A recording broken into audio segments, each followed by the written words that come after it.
여기라면 다시 시작할 수 있을까? 숲이 우거진 한적한 교회, 폐교를 개조한 요양원 은빛숲의 대문 앞 70대 초반의 주인공 한재호는 퇴직금을 들고 이곳에 발을 들인다. 과거 벤처 사업가로 성공했지만 노년에 접어들며 자식들과의 갈등은 끝나지 않았다. 아내는 일찍 세상을 떠났고 지금 자식들은 서로의 삶에 바빠 굳이 아버지의 삶에 관여하지 못한다.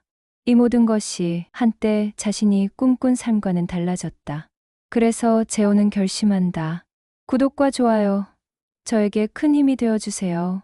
자식들의 집이 아닌 스스로 선택한 요양원의 이곳에서 마지막 남은 삶을 본격적으로 자기답게 살기로. 떠난다는 게 이렇게 간단할 줄이야. 그러나 이게 맞는 길일 수밖에 없었다고 생각했네. 그는 그간 쌓여온 소갈이, 갈등, 외로움을 품고 떠날 채비를 한다. 가족들은 당황한 표정으로 반응하고 표면적인 해명과 설명이 반복된다. 그러나 재호는 단호하다. 그의 목소리에 흔들림은 있지만 목적은 분명했다. 이 집이 내 집인가? 내 인생의 무대인가? 짐을 꾸리고 반평생 모아온 물건들을 작은 캐리어에 넣고 창문 앞에 놓인 오래된 나무의자와 사진 액자 하나를 챙긴다.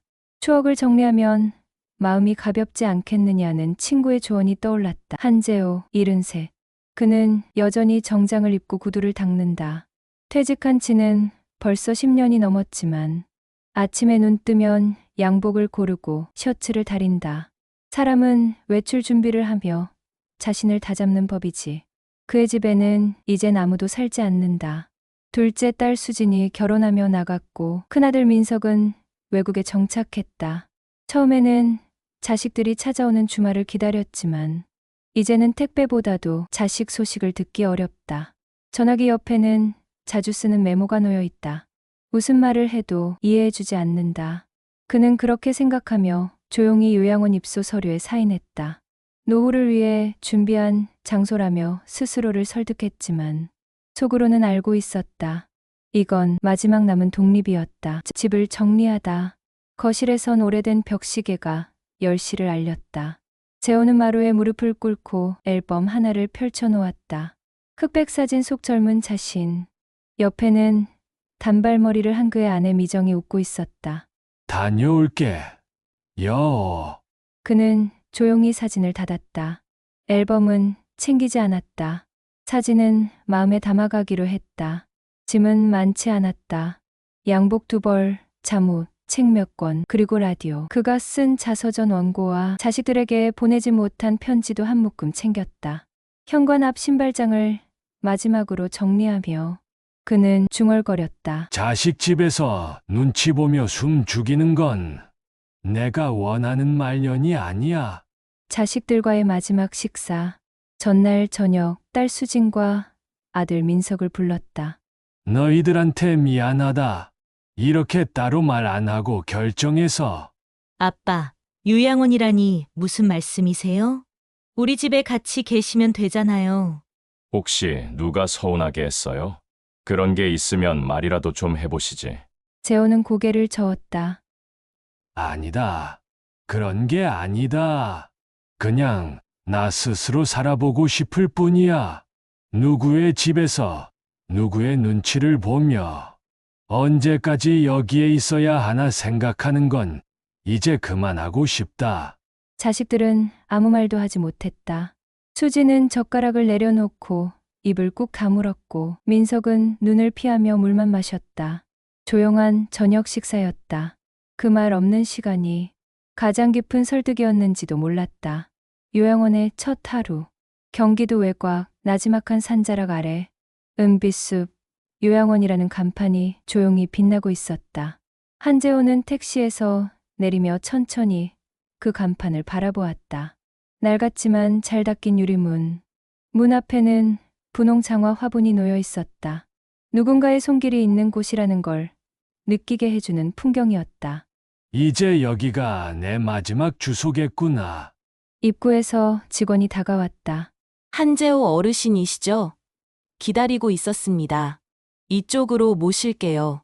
간호사의 손짓에 따라 그는 천천히 걸음을 옮겼다. 복도는 아늑했다. 벽마다 그림이 걸려 있었고 창가에는 작은 도자기 장식들이 놓여 있었다.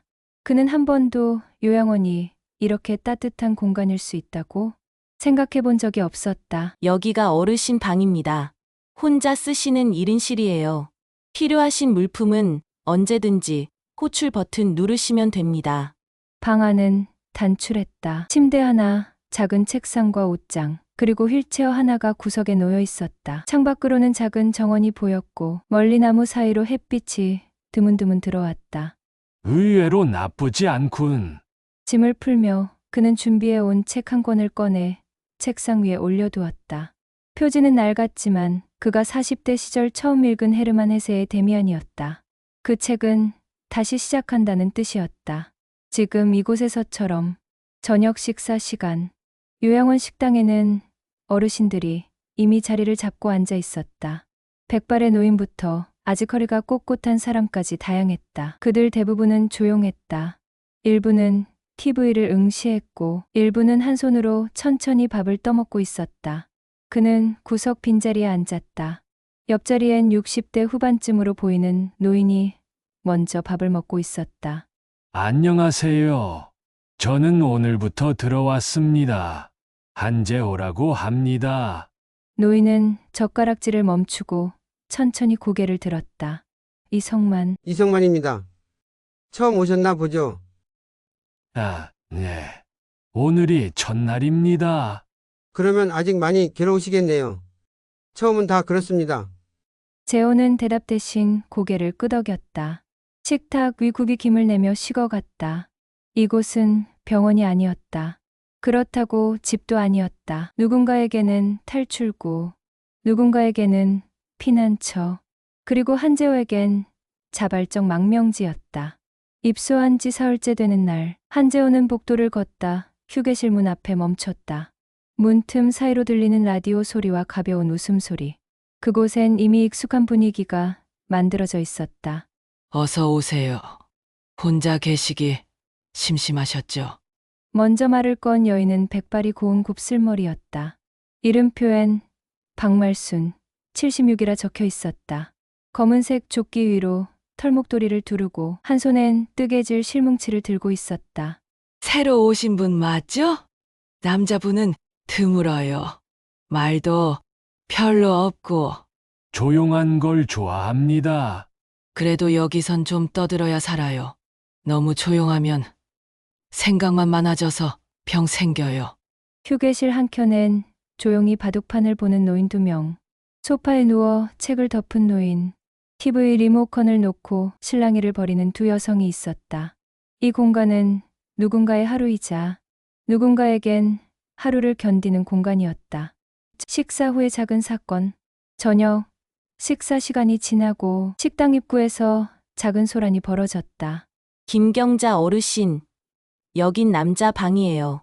이쪽으로 가셔야죠. 우리 아들이 여기 있단 말이에요. 나 오늘은 같이 잘 거예요. 김경자는 손에 지갑을 쥐고 있었다.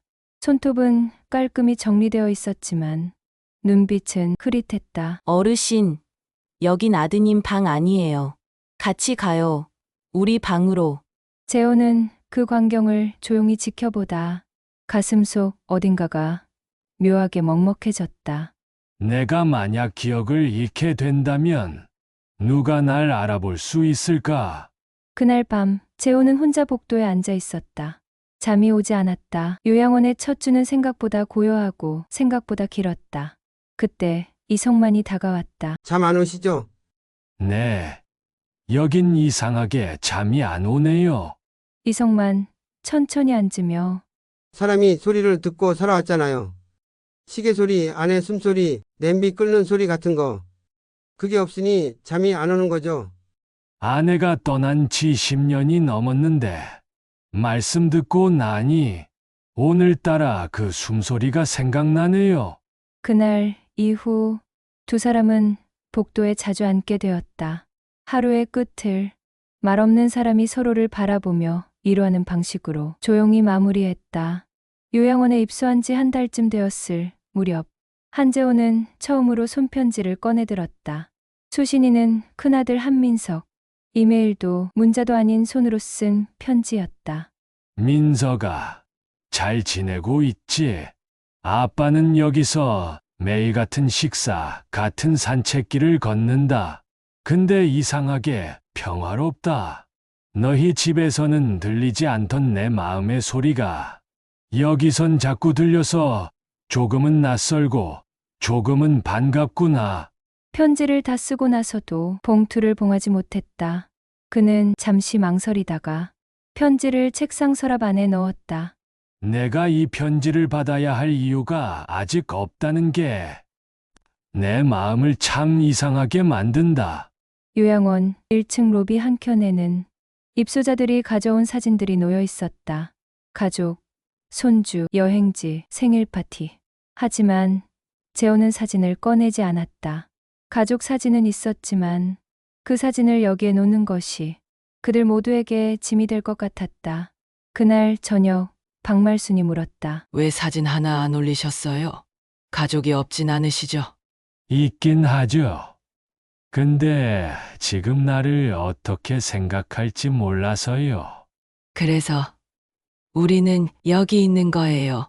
서로를 피해준다는 이름으로 서로를 지워버린 사람들이 모이는 곳. 그 말에 재호는 말없이 고개를 끄덕였다. 이곳의 사람들은 모두 한 번쯤 가족과의 연결이 끊긴 사람들이었다. 어쩌면 너무 사랑했기에 멀어진 존재들. 며칠 후 요양원에 비치된 태블릿을 통해 이성만이 손주와 영상통화를 했다. 할아버지 생일 축하해요. 우리 민우 키가 또 컸네. 한재호는 그 장면을 멀찍이서 지켜보았다. 그저 흐뭇한 광경이었다. 하지만 이성만이 통화를 마치고 기계를 내려놓자마자 말없이 눈물을 훔치는 모습을 본 순간 그는 알았다. 사랑은 멀리서 바라볼수록 아프구나. 그날 밤 그는 책상 서랍을 열고 그동안 쓰지 않았던 편지를 꺼냈다. 그리고 다시 한 줄을 더 썼다. 언젠가 내가 날 이해해주는 날이 오기를 바란다. 그때도 내가 기억에 남아있다면 그걸로 충분하다. 요양원의 밤은 조용하다. 복도에는 간접 조명이 낮게 깔리고 각 방에서 들리는 것은 가끔 울리는 호출벨 소리와 잠결에 뒤척이는 침대의 삐걱임 뿐이다. 한재호는 불을 끄고도 잠들지 못한 채 가만히 누워 천장을 바라보고 있었다. 잠은 이렇게 쉽게 오는 게 아니었지. 안에 숨소리라도 있었으면. 그는 침대에서 일어나 슬리퍼를 끌며 정원 쪽으로 향했다. 정원 벤치에는 누군가 먼저 앉아 있었다. 박말순이었다. 이 시간에도 깨어 계시네요. 잠들면 꿈속에서 사람이 너무 많이 나와요. 차라리 깨어있는 게 편하죠. 다음 날 아침 요양원에 작게 소란이 일었다. 1층 복도에 있는 한 방이 비어 있었다. 이성만 어르신이 전날 밤 조용히 퇴소 의사를 밝히고 떠났다는 소식이었다. 그는 자녀와의 연락이 닿지 않는 상태였고 최근에는 식사도 거의 하지 않았다. 이성만 어르신, 사실 며칠 전부터 그냥 조용히 사라지고 싶다고 하셨어요. 그 마음을 몰라서 우리가 붙잡지 못했네요. 재호는 충격을 감추지 못했다. 함께 밤을 나누던 동료, 짧지만 깊었던 대화들이 갑자기 허공에 사라진 것처럼 느껴졌다. 이곳에선 이별도 조용하구나. 아무도 울지도 보내지도 못하니 마음만 남는구나.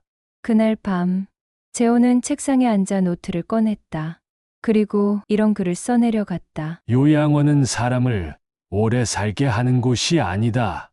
그저 마음이 닳지 않게 천천히 마무리하는 곳이다. 여기서 친구를 얻는 건 어렵고 잃는 건 빠르다. 그러니 조심해야 한다. 정 붙이면 아프고 정 떼면 허무하니까. 그 글을 쓰고 나서 재호는 처음으로 깊은 잠에 빠졌다. 마치 그날 이성만이 마지막으로 남긴 말이 귀에 속삭이듯 맴돌았다.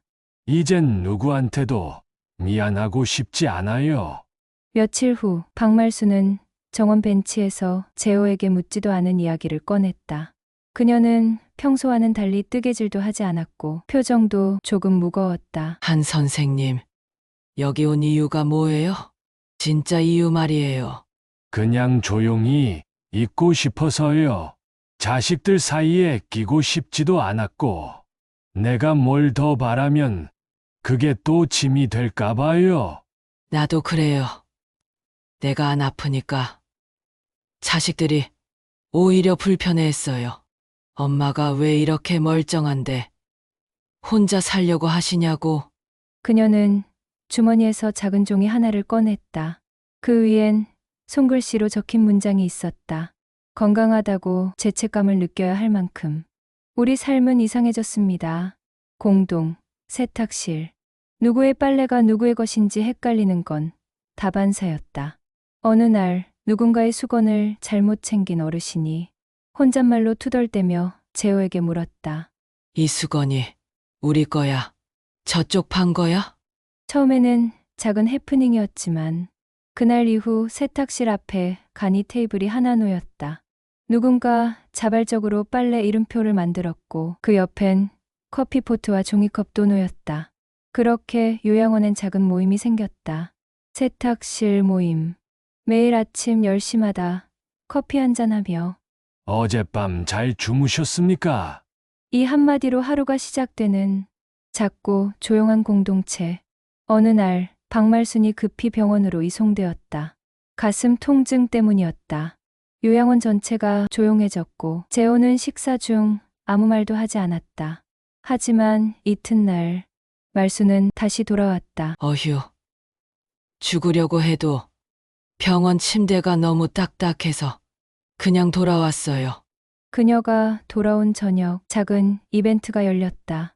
재호가 직접 카세트 라디오를 틀고 말순의 좋아하는 트로트를 찾아 틀었다. 라디오에서 흘러나오는 노래 사랑은 눈물의 씨앗이었네. 박말순은 노래를 따라 부르며 눈을 감았다. 주름진 눈가에 떠오른 건 젊은 날의 기억, 그리고 지금 이 순간을 함께 보내주는 사람들의 따뜻함이었다. 내가 이곳에 온 이유, 이제야 조금은 알 것 같다. 가족이 아니어도 사람이 사람을 안아줄 수 있다는 것. 늦가을 어느 토요일 오후 요양원 정문 앞에 고급 SUV가 조용히 멈춰 섰다. 운전석에서 내린 사람은 한민석, 한재호의 장남이었다. 간호사로부터 연락을 받고 그가 찾아온 건 거의 3개월 만이었다. 어르신, 큰아드님 오셨어요. 정문에서 기다리십니다. 재호는 평소보다 단정하게 셔츠를 여몄다. 거울 앞에서 셔츠 깃을 한번 만지고 천천히 현관을 향해 걸었다. 정문 앞 민석은 표정을 숨긴 채 말없이 서 있었다. 아버지, 생각보다 괜찮아 보이시네요. 괜찮아서 다행이지. 내가 여기 온다고 했을 때 너희 표정이 아직도 선하다. 그땐 충격이 컸어요.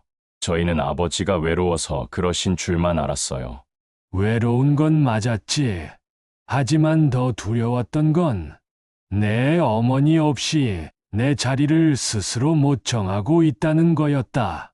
민석은 잠시 말없이 서 있다가 천천히 손에 들고 있던 검은색 종이봉투를 내밀었다. 이거 일본 출장 가서 사온 거예요. 아버지 좋아하시던 민트향 담배. 이제는 안 피시겠지만 그래도 기억해줘서 고맙다. 민석이 돌아간 뒤 재호는 복도로 나와 앉았다. 박말순이 다가와 슬쩍 물었다. 자식 만나고 온 사람 얼굴이 왜 그리 쓸쓸해요? 쓸쓸해서가 아니라 참 멀게 느껴지더군요. 가까운데 멀고 닿을 듯하면서도 피하는 사람 같았어요. 그게 요즘 자식들이죠.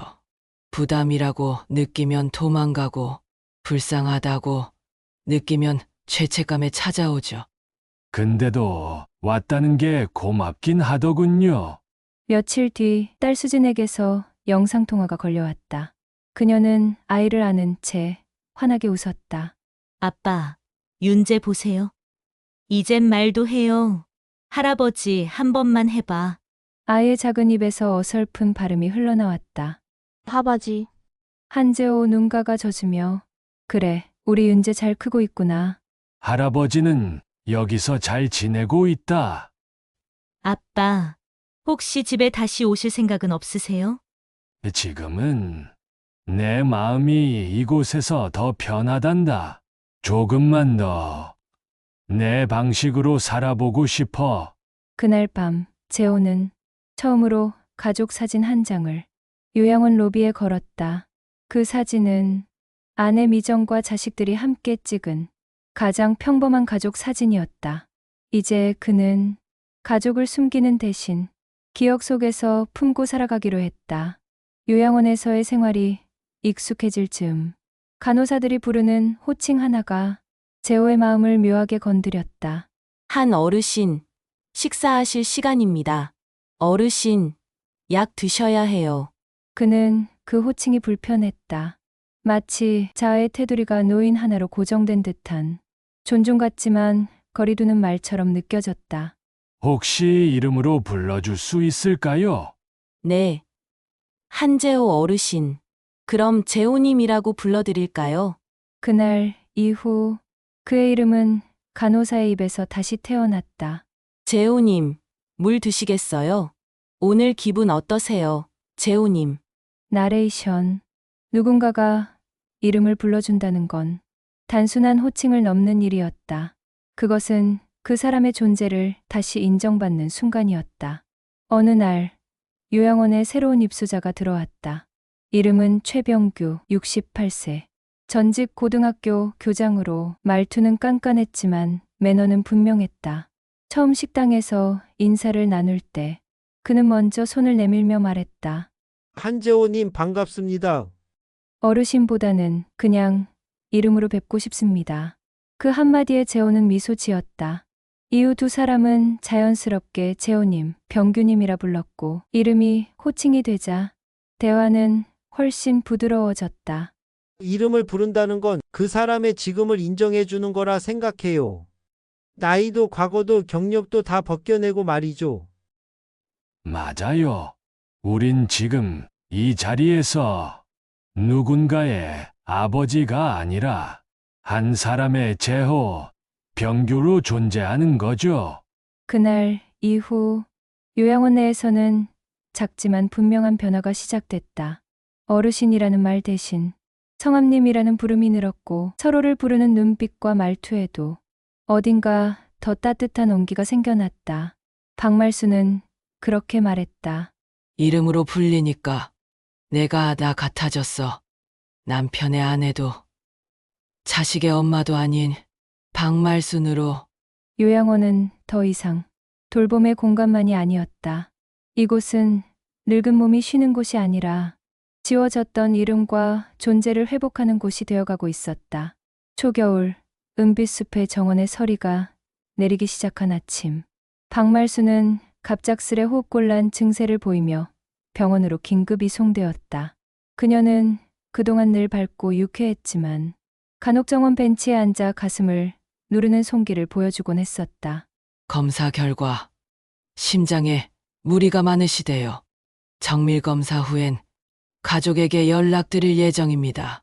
그 말을 들은 재호는 생각보다 큰 충격을 받았다. 자신도 모르게 박말순이 돌아오지 않을 수도 있다는 예감이 마음 깊숙이 파고들었다. 며칠 후 병원에 문병을 간 재호는 산소호흡기를 낀 말순의 옆에 조용히 앉았다. 그녀는 눈을 떴다 감으며 자세히 말은 못했지만 한마디씩 짧게 속삭였다. 세호님, 여기까지 와줘서 고마워요. 말수님이 오히려 저한테 더 많은 걸 주셨어요. 말수는 약하게 웃었다.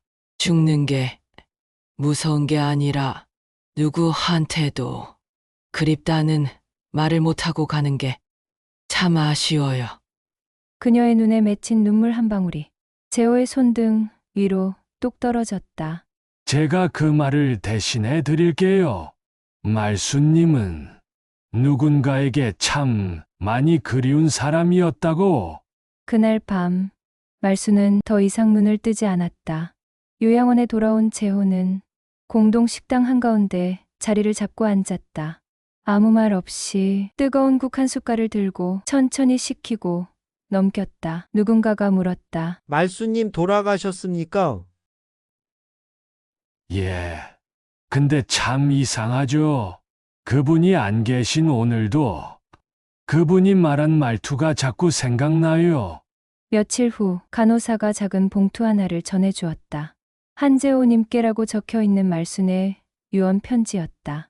세호님, 어쩌면 우리가 더 일찍 만났더라면 지금보다 더 많이 웃었을지도 모르겠어요.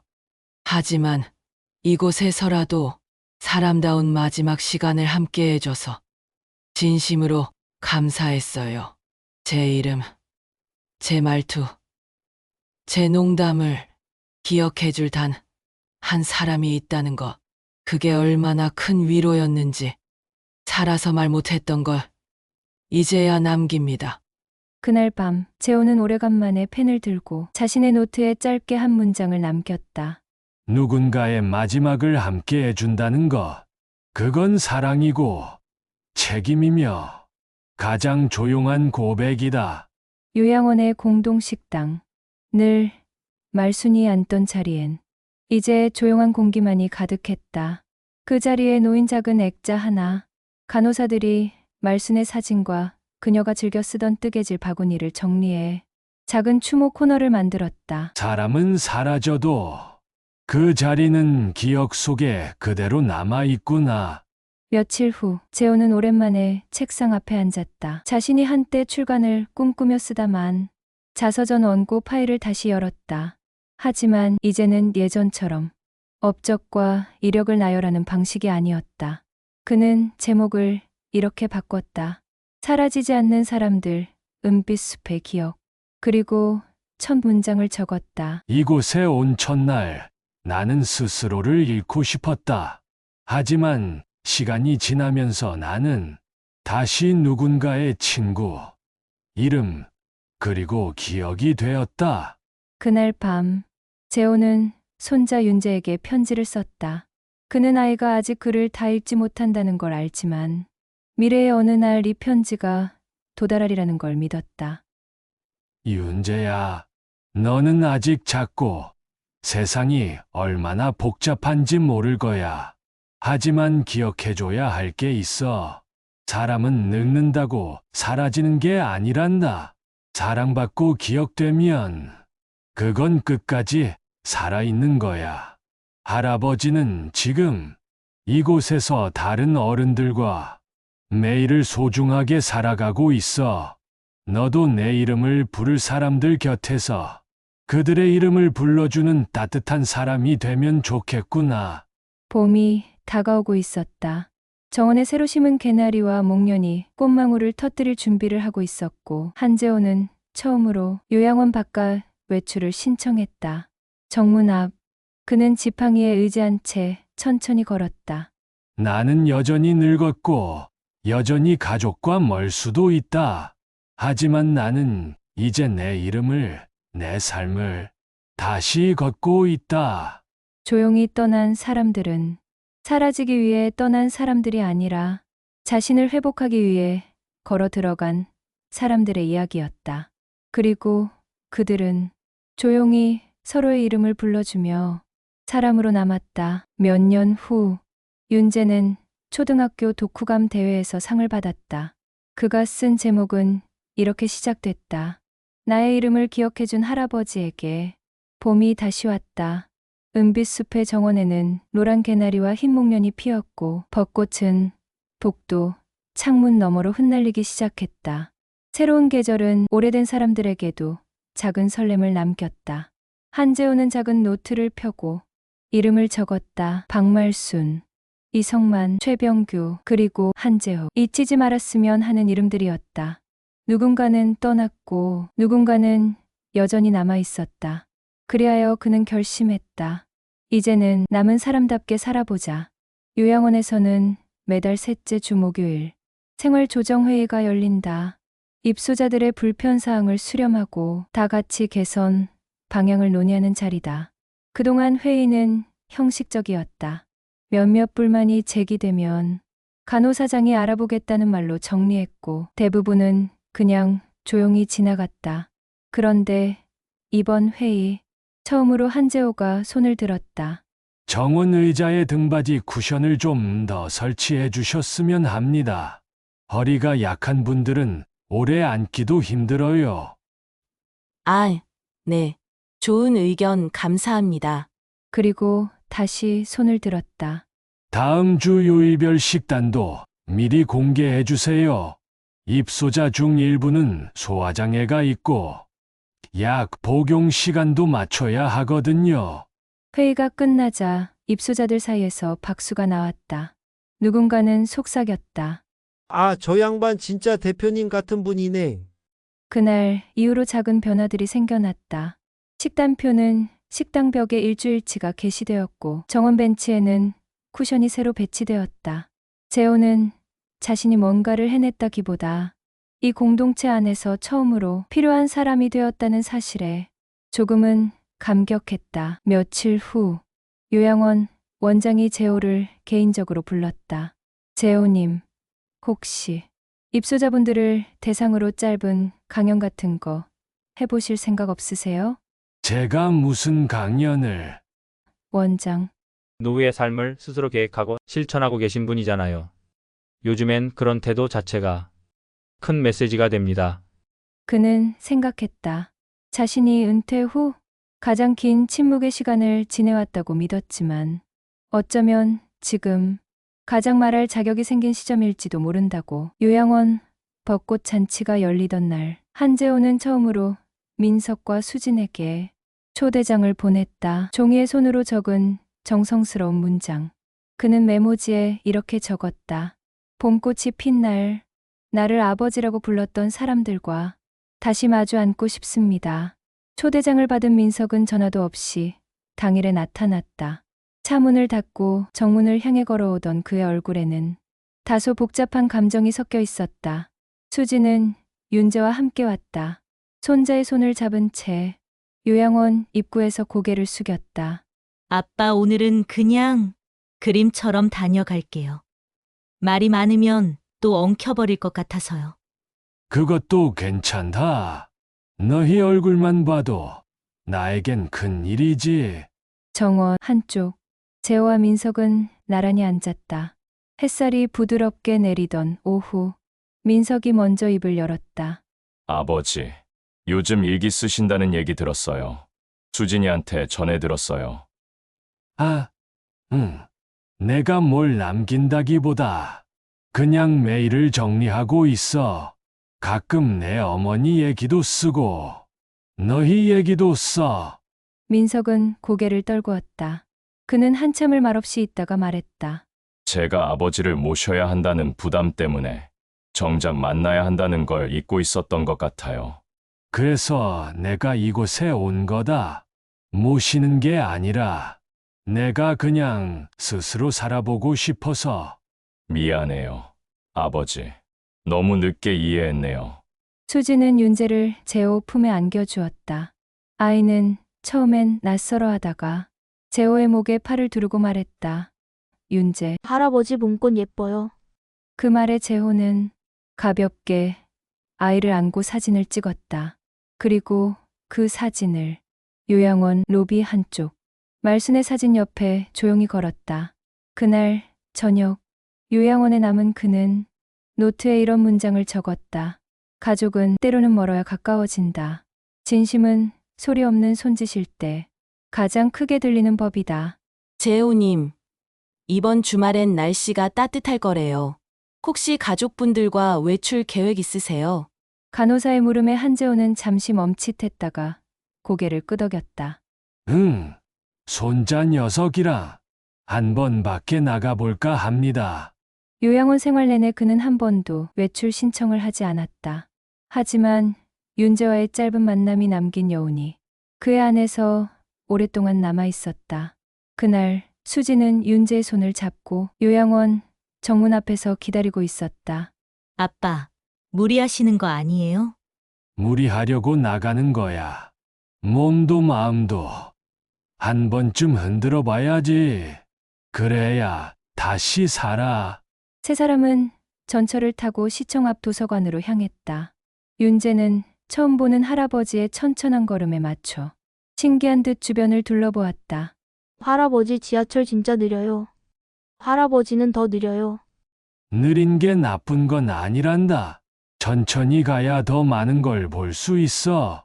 도서관 앞 벤치, 봄볕이 은은히 내려앉는 그늘 아래에서 윤재는 그림책을 펼쳤고 재호는 그의 곁에 조용히 앉았다. 윤재야, 너는 크면 어떤 사람이 되고 싶니? 사람을 잘 웃게 만드는 사람이요. 그 말에 재호는 말없이 웃으며 고개를 끄덕였다. 좋다. 누군가를 웃게 하는 건 그 사람을 기억해 주는 거니까. 집으로 돌아오는 길, 윤재는 잠이 들었고 수지는 조용히 입을 열었다. 아빠, 윤재가 나중에 커서 할아버지랑 많이 못 놀았다고. 서운해하지 않게 이렇게 자주 봤으면 좋겠어요. 그럴게. 그 아이가 나를 기억하는 시간이 행복으로 남았으면 좋겠구나. 그날 밤, 재호는 노트에 한 줄을 남겼다. 진짜 유산은 웃는 얼굴로 함께한 시간이다. 다들 요 앞에서 나눠드릴 종이꽃 한 송이씩 받으세요. 요양원 간호사 민영이의 발랄한 목소리가 복도에 울려 퍼졌다. 봄맞이 은빛숲, 축제가 열리는 날이었다. 크고 화려하진 않았지만 입소자들과 직원이 함께 준비한 진심 어린 자리였다. 재호는 창가에 앉아 손에 종이꽃을 들고 복도를 지나가는 사람들을 바라봤다. 이런 잔치도 그냥 지나가는 하루의 변주일 뿐이겠지. 그런데 오늘은 왜 이리 마음이 들뜨는가? 축제의 작은 무대, 입소자들 중 노래나 시 낭송을 원하는 사람이 차례로 이름을 불려 올라왔다. 그 중엔 최병규의 하모니카 연주도 있었고 한간병사의 탬버린 춤도 있었다. 마지막 순서가 되자 간호사장이 조용히 마이크를 들었다. 오늘 마지막 무대는 우리 재호님의 깜짝 편지 낭독입니다. 노트북에서 직접 뽑아온 글이라 하셨어요. 재호는 잠시 당황했지만 미리 프린트해둔 원고를 조심스레 꺼냈다. 무대 위로 천천히 올라가 마이크 앞에 섰다. 여기에 온 지 벌써 반년이 넘었습니다. 이곳은 처음엔 낯설었고 때로는 너무 조용해서 무서웠습니다. 하지만 어느 순간 저는 누군가의 이름을 부르기 시작했고 그 이름에 대답하는 얼굴을 만났습니다. 은빛숲은 요양원이지만 제게는 다시 사람이 되는 곳이었습니다. 지금 제 옆에 있는 분들은 제게 친구이고 어쩌면 늦게 찾아온 가족입니다. 제가 살아온 이야기가 누군가의 위로가 되었다면 저는 그걸로 충분합니다. 그의 목소리는 끝에 살짝 떨렸고 청중 중 몇몇은 조용히 눈가를 훔쳤다. 축제가 끝나고 누군가 그의 어깨를 두드렸다. 재호님, 사람을 울리는 데는 말보다 경험이 훨씬 무서운 무기입니다. 그날 밤 재호는 박말순의 사진 앞에 종이꽃 한 송이를 두고 작게 중얼거렸다. 말순님, 당신도 이런 잔치 좋아했을 겁니다. 그리고 노트에 오늘의 문장을 적었다. 축제는 하루였지만 기억은 평생 남는다. 요양원 정원 한켠 오래된 느티나무가 있었다. 입소자들은 그 나무를 기억나무라 불렀다. 누군가는 그 아래서 아내의 생일을 떠올렸고 누군가는 그 아래서 아들의 첫 입학식을 이야기했다. 그날 한재호도 처음으로 그 느티나무 아래 벤치에 앉았다. 주머니에서 작은 수첩을 꺼내 천천히 펼쳐들었다. 그는 천천히 입을 열었다. 누구에게 말하는 것도 아니었고 누구에게 들려주려는 것도 아니었다. 내가 젊었을 땐 사람이 세상을 바꾸는 줄 알았지. 근데 이젠 안다. 세상이 나를 조금씩 깎아내리는 동안 나는 내가 아니게 되는 거였다는 걸. 그가 바라보는 나무줄기엔 오래전 누군가가 새긴 이름이 있었다. 흐릿한 글씨, 아마도 누군가의 연인 혹은 부모였을 이름. 기억은 참 유해. 안고 있으면 무겁고 놔버리면 너무 가볍지. 그 말에 조용히 다가온 이는 최병규였다. 그래서 저 나무가 우리보다 오래 사는 거지. 사람의 말보다 나무의 침묵이 더 길니까. 두 사람은 말없이 나무를 바라봤다. 벚꽃은 거의 져 있었고 녹음이 차오르는 계절이 오고 있었다. 지금 이 순간 누군가에게 내 마음을 남기고 싶다. 그는 다시 수첩에 작은 문장을 남겼다. 사람은 말로 남지 않는다. 사람은 누군가와 함께 있었던 풍경으로 남는다. 며칠 후 수진이 보내온 소포 하나가 도착했다. 윤재가 유치원 미술 시간에 그렸다는 그림이 종이 액자에 끼워져 있었다. 그림 속에는 큰 나무 아래에 앉아 있는 회색 머리의 남자와 작은 아이가 손을 맞잡고 있었다. 그림 하단엔 아이의 글씨로 조금 삐뚤하게 써 있었다. 할아버지랑 놀았던 나무. 그 글을 본 순간 재호의 입술이 떨렸다.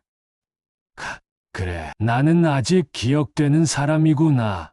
봄이 지나 여름의 문턱이 가까울 무렵 한재호는 요양원 원장실 문을 두드렸다. 재호님, 무슨 일 있으신가요? 이제 저는 이곳을 떠나려고 합니다. 원장은 놀라서 묻는다. 갑작스러운 결정이시네요.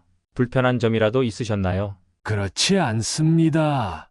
여긴 제게 가족 같은 곳이었어요. 하지만 저는 이제 살기 위해 나가고 싶습니다. 여기서의 시간은 정리였고 이제부터는 실행이 필요합니다.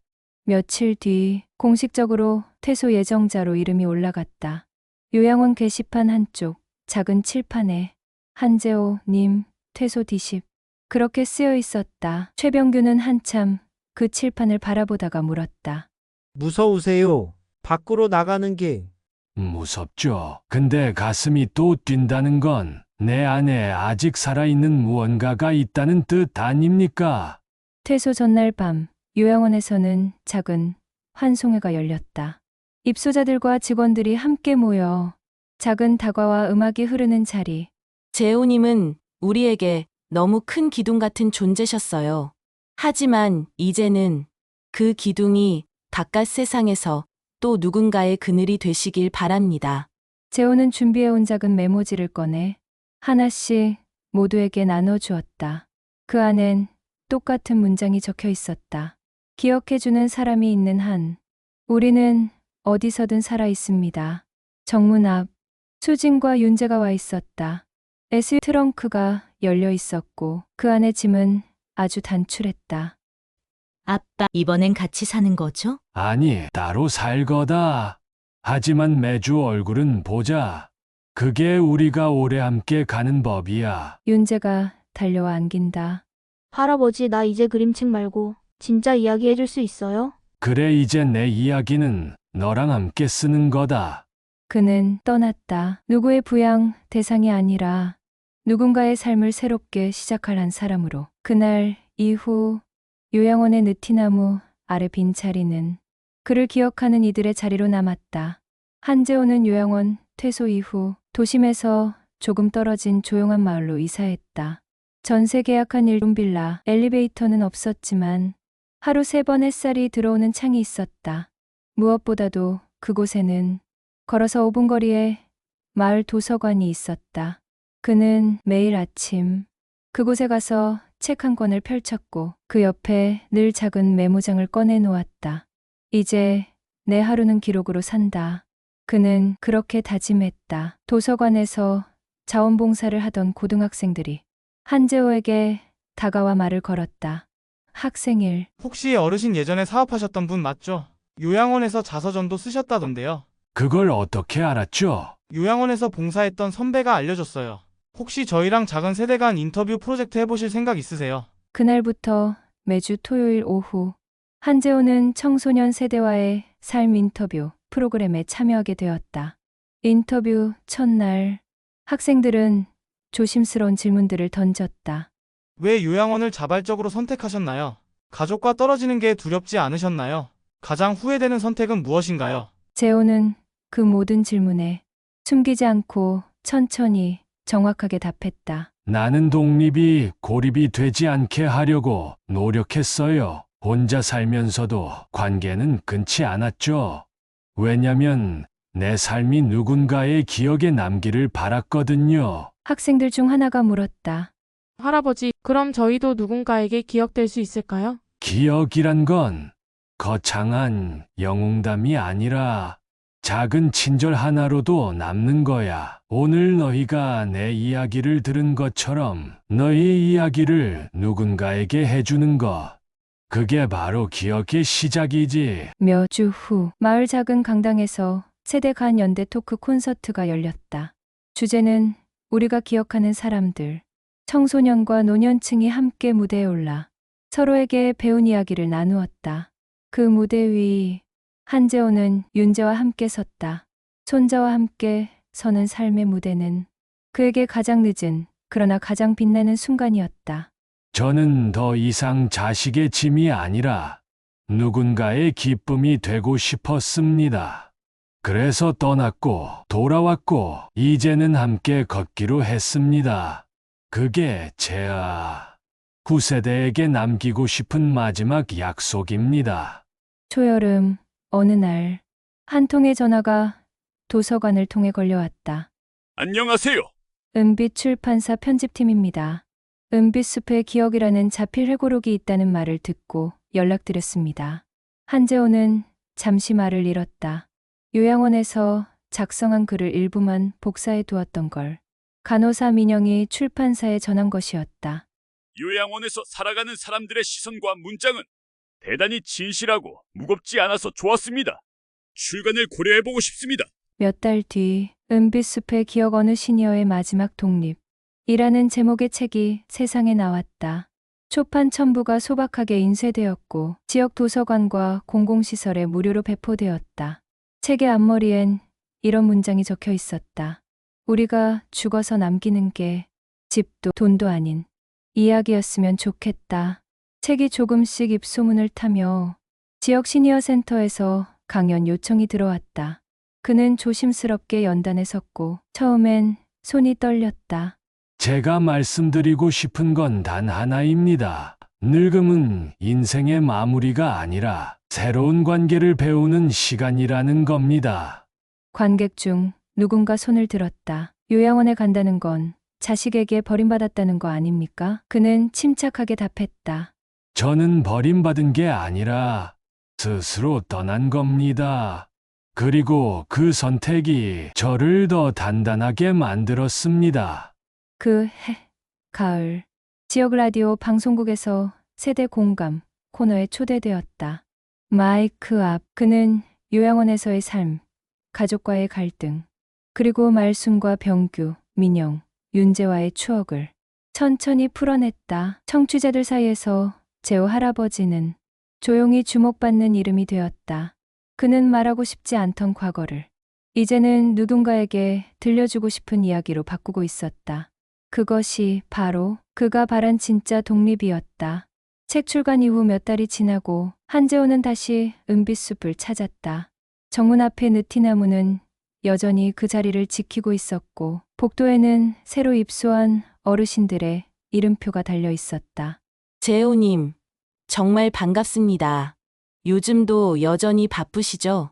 응, 여전히 잘 살고 있지. 그리고 여전히 나를 기억해주는 곳이 있어. 더 잘 살아가고 있네. 그는 요양원 원장에게 작은 서류 박스 하나를 건넸다. 그 안엔 그가 남긴 편지, 수필, 인터뷰 자료, 그리고 은빛숲 시절의 일기 복사본이 담겨 있었다. 이건 여기에 남기고 갑니다. 혹시 누군가 자신의 시간을 이해받고 싶을 때 조금이나마 도움이 되면 좋겠네요. 그날 오후 그는 식당 한쪽에서 혼자 식사 중인 한 어르신과 마주쳤다.